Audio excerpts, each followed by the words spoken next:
Hello friends, நம்ம எந்த ஒரு வேலை செஞ்சாலும் நம்ம குலதெய்வத்தினோட அருள் பரிபூரணமாக நமக்கு இருந்தால் மட்டும்தான் அந்த தொழிலில் நமக்கு வெற்றி அப்படிங்கிறது முழுசாக கிடைக்கும்.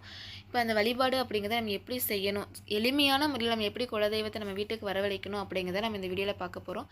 இந்த வீடியோ இன்றைக்கி தான் நீங்கள் ஃபஸ்ட் டைம் பார்க்குறீங்க அப்படின்னா உங்களோட ஆதரவை தயவு செஞ்சு எனக்கு தாங்க. இந்த வீடியோ சப்ஸ்கிரைப் பண்ணிக்கோங்க, வாங்க பார்க்கலாம்.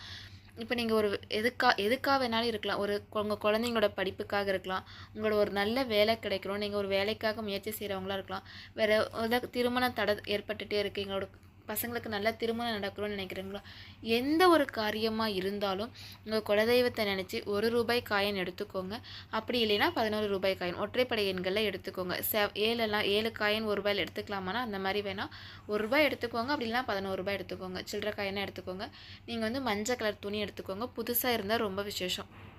புது துணியெல்லாம் கிடைக்கல அப்படின்னா உங்கள்கிட்ட ஒரு வெள்ளை துணி இருக்குது அப்படின்னா நீங்கள் அந்த துணியை நனைச்சி அதில் மஞ்சள் போட்டு நல்லா நனைச்சிட்டிங்கன்னா உங்களுக்கு அது மஞ்சள் கலரில் வந்து நல்லா காய வச்சு அதில் வந்து நீங்கள் அந்த ₹1 ₹11 காயினை வச்சுட்டு நீங்கள் எதுக்காக இந்த விதை வேணும்னு நினைக்கிறீங்களோ அந்த முடிச்சை கட்டி உங்கள் குலதெய்வ ஃபோட்டோக்கு முன்னாடி வச்சுட்டு ஒரு நெய் தீபமோ நல்லெண்ணெய் தீபமோ ஏதாவது ஒரு அகல் விளக்கில் சாதாரணமாக ஏற்றுங்க.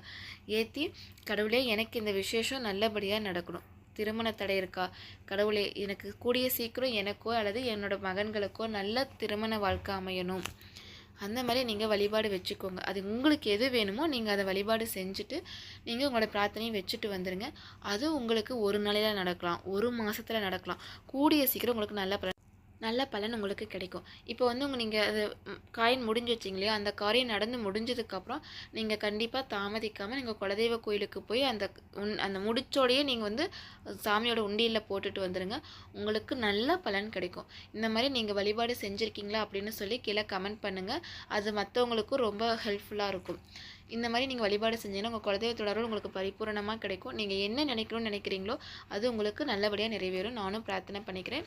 நீங்களும் இந்த வழிபாடை செஞ்சு பலன் பெறுங்க. தேங்க்யூ.